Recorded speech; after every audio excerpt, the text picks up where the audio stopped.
बसे बसाए सुंदर से परिवार में हर समय झगड़े और अलग अलग प्रकार की समस्या आ रही है।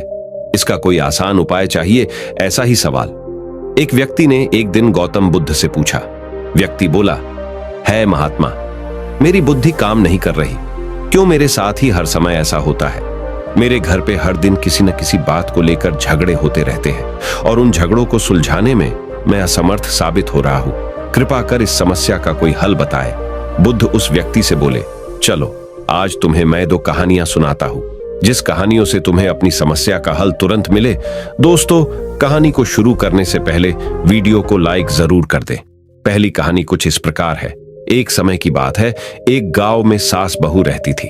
दोनों में छोटी छोटी बातों पर हमेशा लड़ाई होती रहती थी। सास अपना रसूख जमाने के लिए बहू को हमेशा खरी खोटी सुनाया करती थी। बहू भी कुछ कम नहीं थी, वह भी सास पर अक्सर पलटवार किया करती थी और सास को ताने मारते हुए पानी पीकर कोसती रहती थी। एक दिन गांव में संत आए। बहू ने संत की काफी आवभागत की। संत बहू की सेवा से काफी प्रसन्न भी हुए। एक दिन मौका देखकर बहू ने संत से निवेदन किया कि वह उसको कोई ऐसा उपाय बताए कि उसकी सास की बोलती बंद हो जाए। बहू के निवेदन करने पर संत ने कागज पर एक मंत्र लिखकर उसको दे दिया और कहा कि जब भी तुम्हारी सास तुमको बुरा भला बोले, तुम इस मंत्र को कागज पर लिखना और अपने दांतों के बीच दबा लेना। दूसरे दिन जब सास ने बहू के साथ झगड़ा किया और उसको अपशब्द कहे, तो सास ने संत के कहे अनुसार किया और उस मंत्र को कागज पर लिखकर अपने दांतों के बीच दबा लिया। इस स्थिति में बहू सास को कोई जवाब नहीं दे पाई। ये सिलसिला लगातार 2-3 दिनों तक चलता रहा। एक दिन सास ने बड़े प्रेम से बहू से कहा, अब मैं तुमसे कभी नहीं लड़ाई करूंगी, क्योंकि अब तुमने मेरी गाली के जवाब में गाली देना बंद कर दिया है। बहू ने मन में सोचा, मंत्र का असर हो गया है और सास ने हथियार डाल दिए हैं। दूसरे दिन बहू संत के पास गई और कहा कि मेरी सास पर आपके दिए हुए मंत्र का असर हो गया है और उसकी सास ने अब उससे लड़ाई करना बंद कर दिया है। संत ने बहू को जवाब देते हुए कहा कि यह मंत्र का नहीं, मौन का असर है। इस कहानी को बताने के बाद अब गौतम बुद्ध उस व्यक्ति से बोले, तुम्हें अभी भी पूरी तरह इस कहानी का मतलब नहीं समझा है। अब मैं तुम्हें एक और कहानी सुनाता हूं, जिससे तुम्हें अपनी समस्या को खत्म करने का सही उपाय मिले।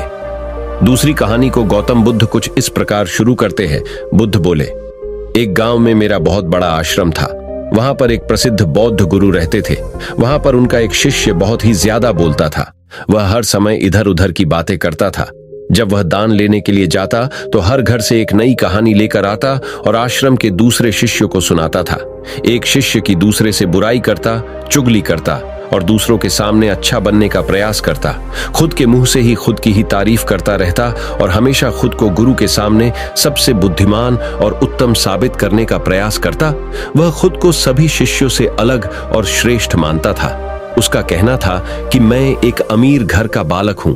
अगर मैं चाहता तो एक आरामदायक और सुविधाओं से भरा जीवन जी सकता था, लेकिन मैं वह सब छोड़कर यहां आ गया क्योंकि मुझे सत्य की खोज करनी है, खुद को जानना है, जीवन को जानना है। इसीलिए मेरा त्याग तुम सबसे बड़ा है। एक दिन गुरु ने आश्रम के सभी शिष्यों को बुलाकर कहा, आप सभी को अगले 1 महीने के लिए कोई ना कोई संकल्प लेना है। इससे आपकी संकल्प शक्ति मजबूत होगी और आप में आत्मशक्ति का संचार होगा। आप सभी अपने सामर्थ्य के अनुसार कोई भी संकल्प ले सकते हैं और यदि 1 महीने से पूर्व आप में से जिस का भी संकल्प टूट जाएगा तो वह अपनी पुरानी दिनचर्या में वापस आ जाएंगे। सभी शिष्यों ने अपनी शक्ति के अनुसार छोटे बड़े संकल्प लिए और गुरु को अपने अपने संकल्प के बारे में बताकर वहां से चले गए।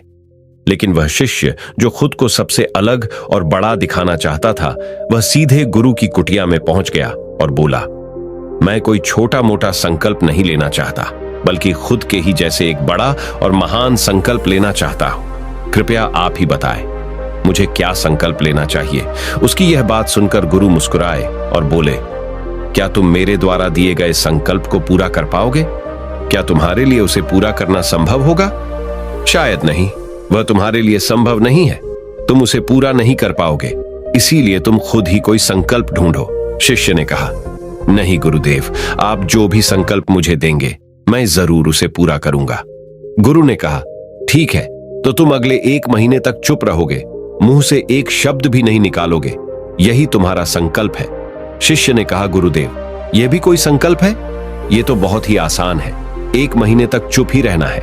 आप कोई बड़ा संकल्प दीजिए जो मेरी योग्यता के लायक हो, जिसे पूरा करने में मुझे समस्या हो। गुरु ने कहा, पहले तुम इस संकल्प को तो पूरा करके दिखाओ। शिष्य ने गुरु की बात मान ली और वह उसी समय चुप हो गया और पलटकर कुटिया से बाहर चला गया। उसे चुप रहना बहुत आसान लग रहा था। उसने एक दिन तो जैसे तैसे चुप रहकर काट लिया, लेकिन दूसरे दिन से उसके मन में ना बोलने का बोझ बढ़ने लगा। तीसरे दिन उसे भारीपन महसूस होने लगा और चौथे दिन उसके अंदर एक अजीब सी बेचैनी होने लगी, क्योंकि आसपास आश्रम के सभी शिष्य एक दूसरे से बातें कर रहे थे। वह भी अपना पक्ष उनके सामने रखना चाहता था और उनकी बोलती बंद कर देना चाहता था, लेकिन उसका संकल्प उसके आड़े आ रहा था। इसीलिए वह पूरे दिन सिर्फ मुंह और आंखें बनाता रहता। इसी तरीके से कुछ दिन और बीते और वह शिष्य बीमार पड़ गया। उसका सिर फटा जा रहा था। उसका खाने पीने तक का मन नहीं कर रहा था। वह सिर्फ बोलना चाहता था। वह गुरु के पास गया और उनके सामने बैठकर लिखकर उन्हें बताया, गुरुदेव, मैं बोलना चाहता हूं, बिना बोले मुझे सांस नहीं आ रही, मेरा दम घुटता जा रहा है, मैं अंदर ही अंदर पागल हुआ जा रहा हूं, मैं क्या करूं, संकल्प तोड़ दूं क्या? ये पढ़कर गुरु मुस्कुराए और बोले, संकल्प तो तोड़ने के लिए ही होते हैं, लेकिन जो अपने संकल्प को पूरा कर लेता है वही अपनी आंतरिक शक्ति को बढ़ा पाता है, और जो अपनी आंतरिक शक्ति को बढ़ा लेता है वह समाज और जागृति की राह पर आगे बढ़ जाता है। संकल्प का लेना भी तुम्हारे हाथ में था और इसे तोड़ना भी तुम्हारे ही हाथ में है। तुम्हारे बहुत से भाई अपने संकल्प को तोड़कर अपनी पुरानी दिनचर्या पर वापस आ चुके हैं। अगर तुमसे नहीं हो पा रहा तो तुम भी संकल्प तोड़कर अपनी पुरानी दिनचर्या पर वापस जा सकते हो। लेकिन याद रहे, अगर आज तुम इस छोटे से संकल्प को नहीं संभाल पा रहे तो तुम अपनी बाकी की पूरी जिंदगी को कैसे संभाल सकोगे? बाकी फैसला पूरी तरह से तुम्हारे हाथों में है। गुरु की यह बात उस शिष्य के दिल में चोट कर गई। वह बिना कुछ बोले वहां से वापस चला गया और खुद को अपनी कुटिया में बंद कर लिया। वह केवल अपने जरूरी कामों के लिए ही कुटिया से बाहर निकलता, बाकी सारे समय कुटिया के अंदर ही बैठा रहता। 15 दिन बीत चुके थे और आश्रम के लगभग सभी शिष्यों का संकल्प अब तक टूट चुका था, लेकिन उसका संकल्प अभी भी जारी था। संकल्प लेने के बाद से अब तक उसने एक शब्द भी नहीं बोला था। सारा आश्रम हैरान था कि इतना बोलने वाला इंसान चुप कैसे हो गया। 15 दिन बीतने के बाद वह दोबारा अपने गुरु के पास गया और लिखकर बताया है, गुरुदेव, मैं बाहर से तो चुप हूं, लेकिन मेरे भीतर बहुत सी आवाजें अभी भी हैं, बहुत सी चीख पुकार और शिकायतें हैं। मैं अंदर ही अंदर बात करता रहता हूं। मेरा मन तरह तरह के प्रश्न पूछता रहता है। मैं बाहर से जितना मौन हूं, भीतर से उतने ही शोर शराबे से भरा हुआ हूं। क्या इस तरह से मेरा संकल्प अभी भी जारी है? गुरु ने कहा, हां, तुम्हारा संकल्प अभी भी जारी है, लेकिन जब तक लोगों की यह आवाजें तुम्हारे कानों में पड़ती रहेंगी, तुम्हारा मन बोलता रहेगा, क्योंकि इसे तो आदत है बोलने की। तुम भले ही बाहर से चुप रहो, लेकिन तुम अंदर ही अंदर बोलते रहोगे। तुम्हें इन बातों से, इन आवाजों से दूर जाना पड़ेगा। शिष्य गुरु को प्रणाम कर वहां से चला जाता है और सुबह होते ही अपनी कुटिया छोड़कर जंगल की तरफ चला जाता है। कई दिन बीत जाते हैं, संकल्प का समय भी पूरा हो जाता है, लेकिन शिष्य लौट कर नहीं आया। आश्रम में सभी को डर था कि कहीं जंगली जानवर ने उसे खा ना लिया हो। इस बीच उसे ढूंढने की बहुत कोशिश की गई, लेकिन वह कहीं नहीं मिला। सभी गुरु भाइयों ने मान लिया था कि जंगली जानवरों ने उसे अपना शिकार बना लिया है, लेकिन गुरु को ऐसा नहीं लगता था। एक दिन आश्रम का एक अन्य शिष्य गुरु के पास आया और बोला, गुरुदेव, हमारे उस अधिक बोलने वाले भाई के साथ क्या हुआ होगा? क्या जानवर ने उसे मार दिया होगा? गुरु ने कहा, हो सकता है कि जानवरों ने उसे अपना शिकार बना लिया हो, लेकिन उसके न लौटने की एक दूसरी वजह भी हो सकती है। शायद उसे वह मिल गया है जिसके लिए वह गया था। फिर शिष्य ने पूछा, गुरुदेव, क्या ज्यादा बोलना इतना हानिकारक होता है?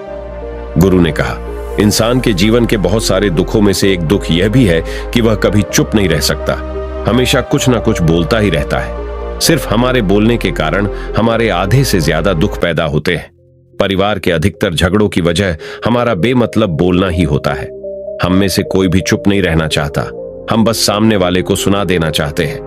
जो भी हमारे मन में है सब निकालकर उसके मन में बैठा देना चाहते हैं, उसे समझा देना चाहते हैं कि देख, तू गलत है और मैं सही। और इस तरीके से सब एक दूसरे की सड़ी गली बातों को ग्रहण कर रहे हैं। इस तरीके से सुनने और सुनाने का यह काम जिंदगी भर चलता रहता है। लेकिन इस नासमझी में हम अपना समय, अपना जीवन, अपनी समझ और सबसे महत्वपूर्ण कीमती पल जो जिए जा सकते हैं, जिनको अनुभव किया जा सकता है, जिनमें आनंद को प्राप्त किया जा सकता है, ये सब खो देते हैं। लेकिन इसके बदले हमें मिलता क्या है? कुछ नहीं, सब व्यर्थ और बर्बाद हो जाता है। इस पागलपन में हमने क्या खो दिया, इसका एहसास केवल कुछ ही लोगों को हो पाता है। बाकी लोग जैसे उन्हें अपने आने का पता नहीं, वैसे ही उन्हें अपने जाने का भी पता नहीं चल पाता। शिष्य ने कहा, तो फिर इसका समाधान क्या है? गुरु ने कहा, पूरी जागरूकता के साथ अपने विचारों को देखना, यही एकमात्र तरीका है। सारी मानसिक समस्याओं का वर्तमान में रहकर चिंतन करना, पूरी जागरूकता के साथ अपना काम करना जिंदगी में चमत्कारिक बदलाव ला देता है। उसके बाद वह शिष्य गुरु से अपने प्रश्नों का उत्तर पाकर उनको प्रणाम करके वहां से चला गया। उस शिष्य को आश्रम छोड़कर गए हुए 3 महीने का समय बीत चुका था, लेकिन उसकी अब तक कोई खबर न थी। अब तक तो सभी गुरु भाइयों ने भी उसके वापस लौटने की उम्मीद छोड़ दी थी, लेकिन एक दिन वह आश्रम लौट आता है। उसे देखकर सभी के आश्चर्य और खुशी का ठिकाना न रहा। लेकिन अब वह नहीं था जो यहां से गया था, वह कुछ और ही बनकर वापस आया था। उसके अंदर एक गजब का बदलाव महसूस किया जा सकता था। उसके चेहरे पर एक गजब का ठहराव और आंखों में बड़ी शांति थी। आश्रम में आते ही सभी गुरु भाइयों ने उसे चारों तरफ से घेर लिया और उससे बातें करने लग गए। वह भी अपने गुरु भाइयों से बातें करने लगा। उसे बात करने वाले सभी ने यह अनुभव किया कि अब वह पहले जैसा उतावला और बातूनी नहीं रह गया था। उसके मुंह से एक एक शब्द बहुत ही सुलझे हुए और मधुरता के साथ निकल रहे थे। थोड़ी देर तक गुरु भाइयों से बात करने के बाद वह सीधा गुरु की तरफ चला गया। उसने गुरु के चरण छुए और कहा, गुरुदेव, क्या मैं अब भी मौन हूं? क्या अब भी मेरा संकल्प जारी है? गुरु ने कुछ देर तक शिष्य की आंखों में बड़े ध्यान से देखा और कहा, हां, तुम अब भी मौन हो। तुम्हारे मुंह से एक भी शब्द निकल नहीं रहा और तुम्हारा संकल्प अभी भी जारी है।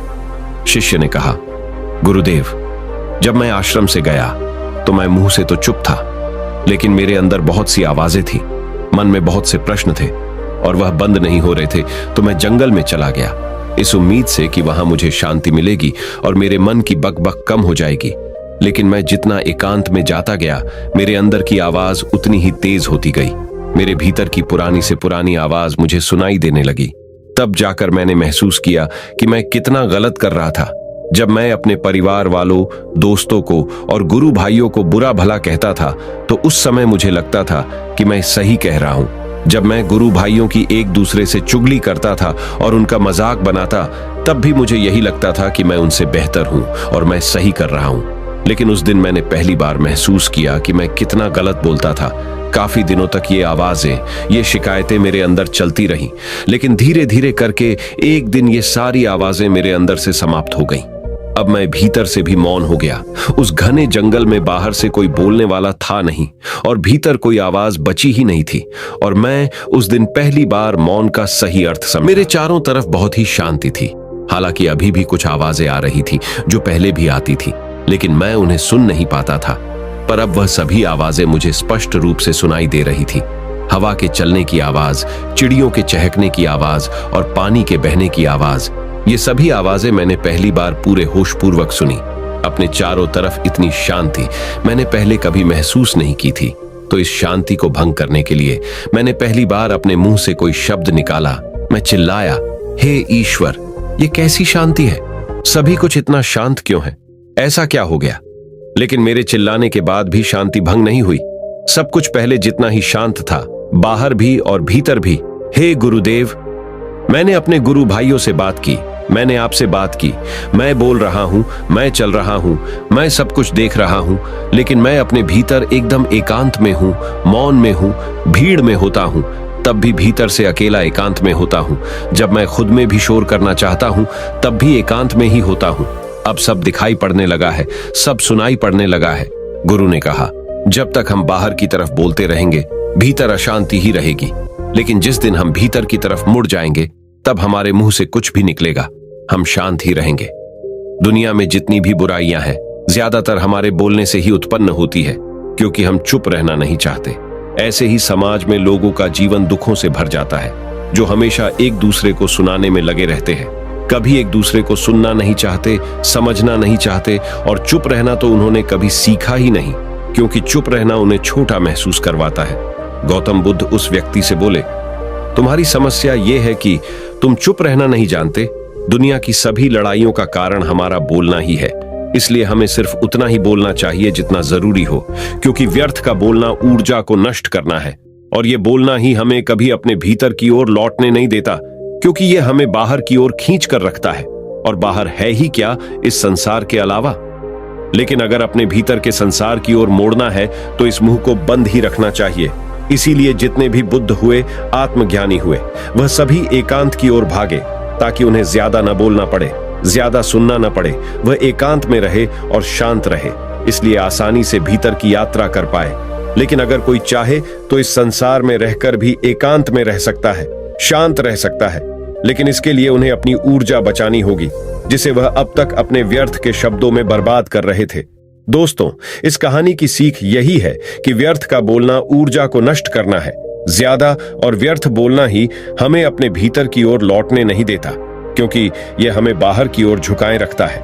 और जिन्हें भीतर की यात्रा करनी है, उन्हें अपने मुंह को बंद ही रखना चाहिए।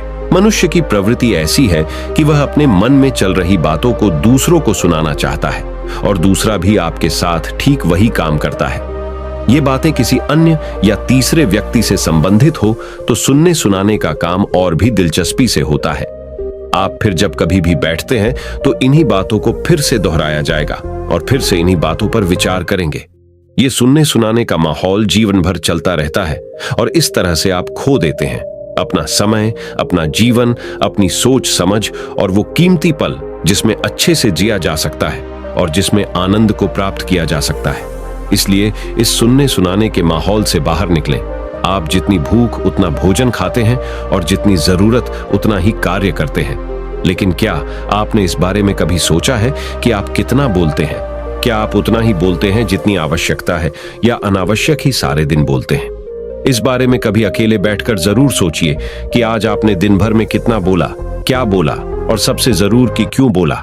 इनमें से कितनी बातें जरूरी थी और कितनी अनावश्यक। आपके जीवन में बदलाव आपको खुद ब खुद दिखना शुरू होंगे। परिवार में सुख और शांति रहेगी, और आपके रिश्ते और भी ज्यादा मजबूत होने लगेंगे।